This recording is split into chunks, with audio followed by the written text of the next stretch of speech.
چھوٹا منہ بڑی بات، سب کا وکاس سب کی بات میں آپ سب کا سواگت ہے۔ منور جیلانی کی طرف سے ہر دیش واسی کو میرا سلام۔ السلام علیکم ورحمۃ اللہ وبرکاتہ۔ ناظرین، پھر سے ایک بار یہ ناچیز بندہ آپ کی خدمت میں حاضر ہے۔ آج زندگی کے متعلق کچھ مذاکرہ کریں گے جو بے حد ضروری ہے۔ زندگی انسان کے لیے اللہ کی دی ہوئی نعمت اور امانت ہے۔ انسان جسے زحمت سمجھتا ہے، کیوں؟ تو آؤ میرے ساتھ چند اشعار سے اس کا آغاز کریں۔ کبھی زمانے سے شکایت تھی تو کبھی تقدیر پہ رونا تھا، دامن میں بس خواب تھے خوشی کے، پر رنج غم کا بچھونا تھا۔ کس سے کریں شکایت، کون اپنا تھا کون پرایا تھا۔ ہر پل مرے یا مارے گئے، موت تو صرف ایک بہانہ تھا۔ میرے بھائیوں اور میرے دوستوں، یہی تو زندگی کے دو پہیے ہیں، یہ ایک خوشی کا تو ایک غم کا، جو ایک ناکامی کے ستونوں پر شیشے کا محل ہے، جسے ٹوٹ کر بکھر جانا ہے ایک دن، اور وہ موت ہے جو ہم سب کو دنیا کی زندگی سے دور کر دیتی ہے۔ اگر یہی زندگی ہے جو رنج اور غم اور ناکامی سے بنی ہے، تو ایسی زندگی کا کیا مقصد ہے؟ آج ہر انسان کے دل و دماغ میں یہی بات ہے، اور ایسے انسان اصل زندگی کے مقصد سے ناواقف ہیں۔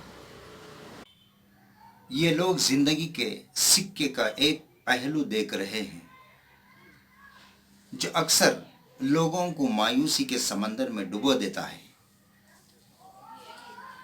جن کے سوچنے کا ڈھنگ غلط ہوتا ہے۔ جب ایسی مایوسی زندگی میں دوسرے پہلو کی ایک کرن امیدوں کا دیا اگر جلاتی ہے تو وہ کیا ہے؟ میرے بھائیوں اور میرے دوستوں، زندگی کا دوسرا پہلو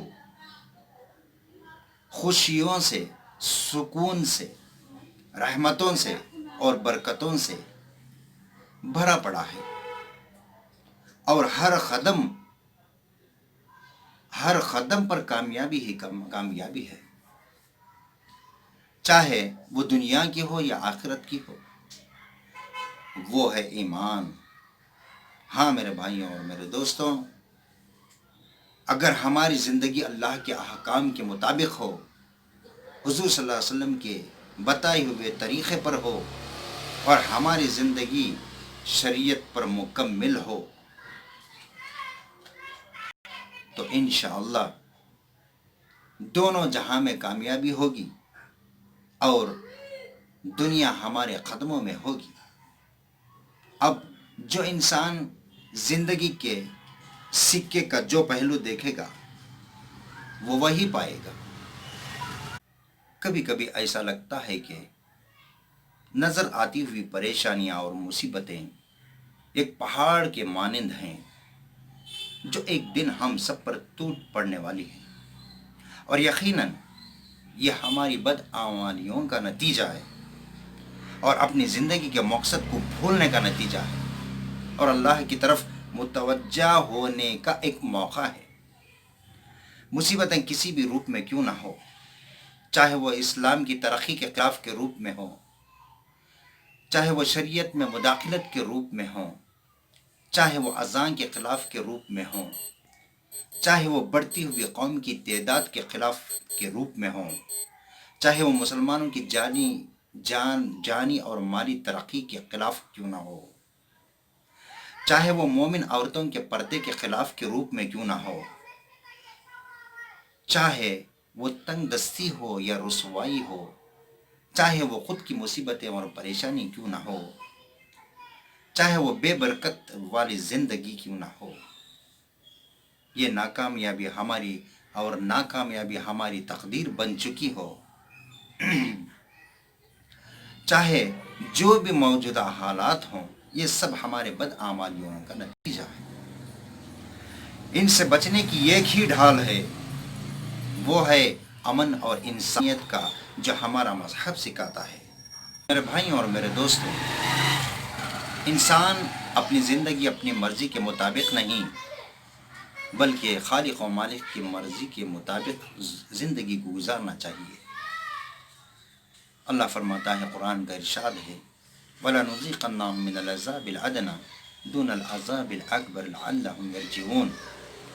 اللہ فرماتا ہے، اور البتہ ہم ضرور مزہ چکھائیں گے لوگوں کو چھوٹے عذاب سے دنیا ہی میں، آخرت کے بڑے عذاب سے پہلے، تاکہ تم اللہ کی طرف رجوع ہو جاؤ۔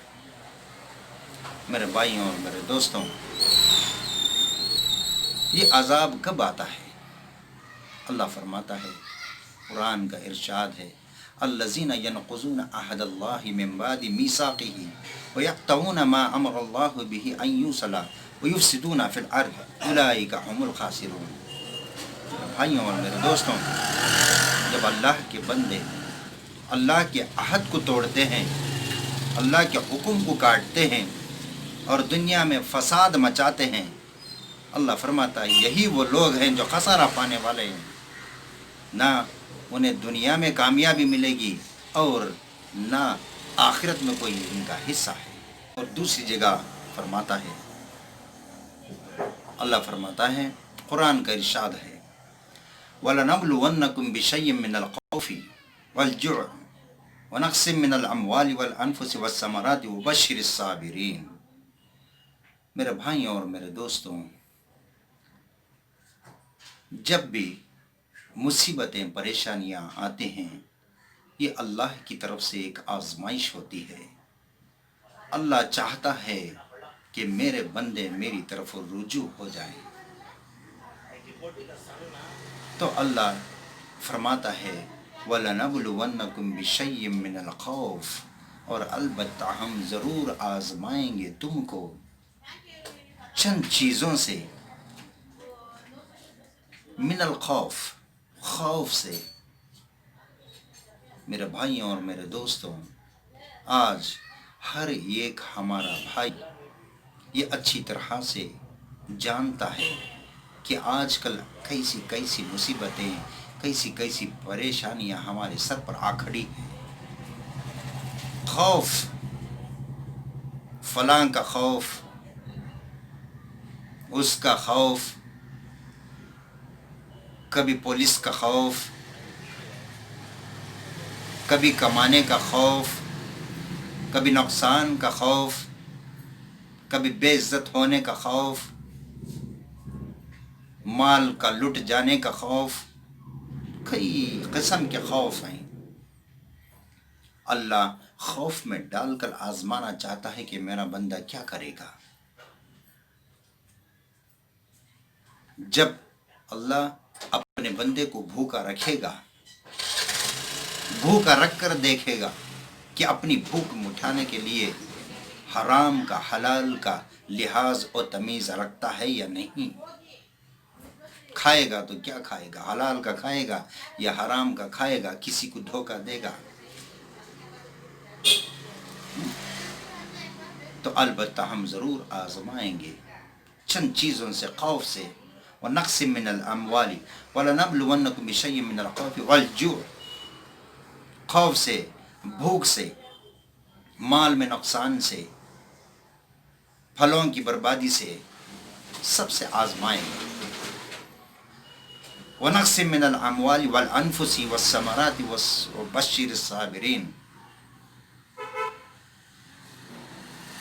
کبھی اپنے بھائی کو مار کر دیکھے گا، کبھی اپنی ماں کو مار کے دیکھے گا، کبھی ہمارے سروں سے ہمارے باپ کا سایہ ہٹا کر دیکھے گا۔ البتہ ساری زندگی آزمائش ہے اللہ کی طرف سے۔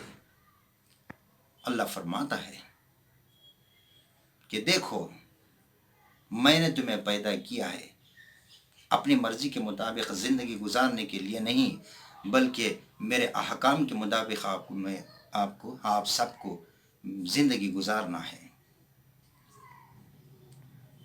میرے بھائیوں اور میرے دوستوں، یہی تو ہے زندگی ہم سب کی۔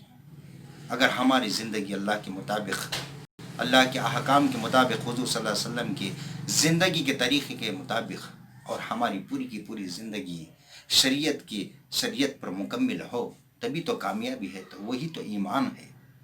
تو میرے بھائیوں اور میرے دوستوں، ان آیات سے ہمیں پتہ چلتا ہے کہ کبھی کبھی اللہ اپنی طرف سے ایک چھوٹے عذاب سے ہماری آزمائش کرتا ہے۔ تو کبھی کبھی خوف سے، کبھی بھوک سے، کبھی مال میں نقصان سے، کبھی پھلوں میں نقصان سے، کبھی ہمارے اپنے قریبی رشتہ داروں کو موت دے کر آزماتا ہے۔ تو جو کوئی بندہ صبر سے کام لیتا ہے، اللہ فرماتا ہے وَاسْتَعِینُوا بِالصَّبْرِ وَالصَّلَاةِ، اور مدد مانگو نماز کے ذریعے سے اور صبر کے ذریعے سے۔ تو جو کوئی انسان ایسے حالتوں میں، ایسے مصیبتوں میں، ایسے پریشانیوں میں اللہ پر بھروسہ قائم کرتا ہے اور پھر اللہ کے احکام پر اپنی زندگی گزارتا ہے، اور پھر حضور صلی اللہ علیہ وسلم کی ہر ایک سنت کو اپناتا ہے، تو میرے بھائیوں، اللہ فرماتا ہے ایسے لوگوں کو بشارت ہے۔ اللہ فرماتا ہے وبشر الصابرین، اور بشارت دے دو ان صبر کرنے والوں کو کہ بے شک آخرت میں ان کا حصہ ہے۔ امید ہے ہم سب آپس کے اختلافات کو بھول کر اتحاد اور اتفاق کو قائم کریں گے، اور ہم سب ایک جٹ ہو کر امن اور انسانیت کا پیغام دنیا کے ہر مذہب والوں تک پہنچائیں گے۔ انشاءاللہ یہ حوصلہ ایک پہاڑ بن کر کھڑے گا دشمنوں کے سامنے، جسے توڑنا مشکل ہی نہیں بلکہ ناممکن ہوگا۔ سمجھو گے تو بچ جاؤ گے، نہ سمجھو گے تو مٹ جاؤ گے۔ نہ رہے گی بانس، نہ بجے گی بانسری۔ السلام علیکم ورحمۃ اللہ وبرکاتہ۔